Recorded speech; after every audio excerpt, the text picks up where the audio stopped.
Hi everyone, welcome to today's wellness session. I'm going to be talking about anger. Anger is one of many emotions that we may experience every day. Anger can show up when we're feeling hurt, afraid, frustrated, or overwhelmed. Anger is something that everyone experiences from time to time. Today I'm going to share some behavioral characteristics that may indicate an individual is experiencing difficulty with anger management.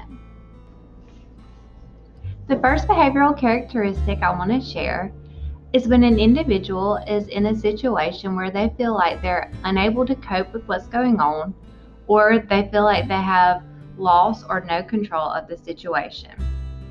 Their response, or their automatic response, their first response, is anger. Let's talk about what that might look like.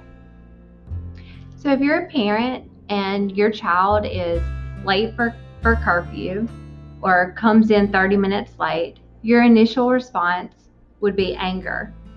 And you might act out in aggression, maybe make a rash punishment, something a little harsher than for what the situation was.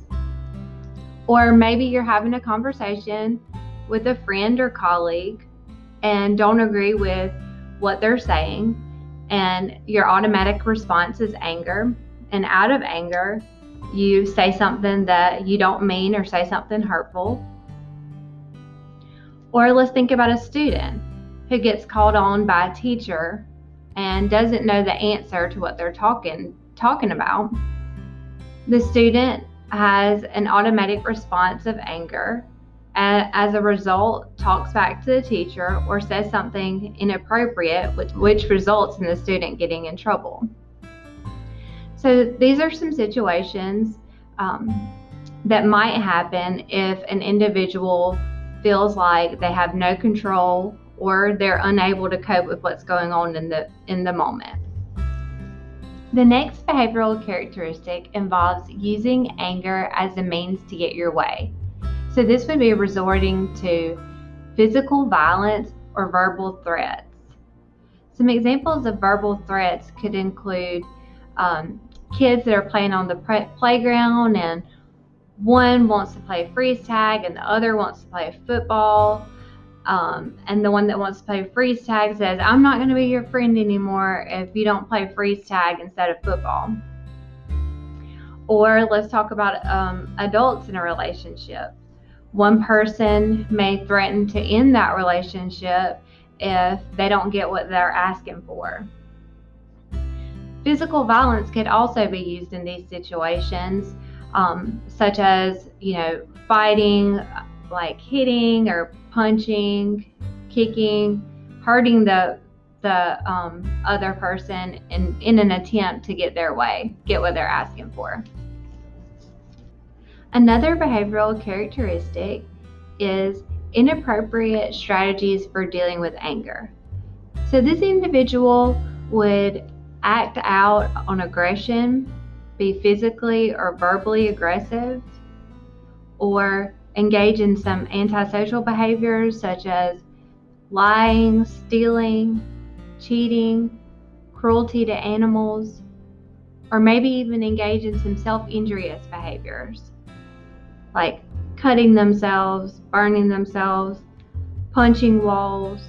The next behavioral characteristic is considering yourself a victim, whereas other people might consider you as a bully.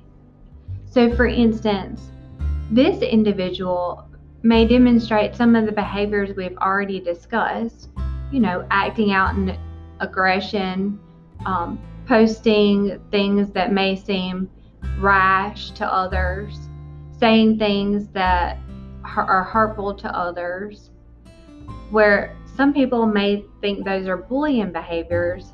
To the individual demonstrating these behaviors, they feel like they're a victim of whatever the circumstances are and are truly just advocating for what they feel are their rights or the rights of their family.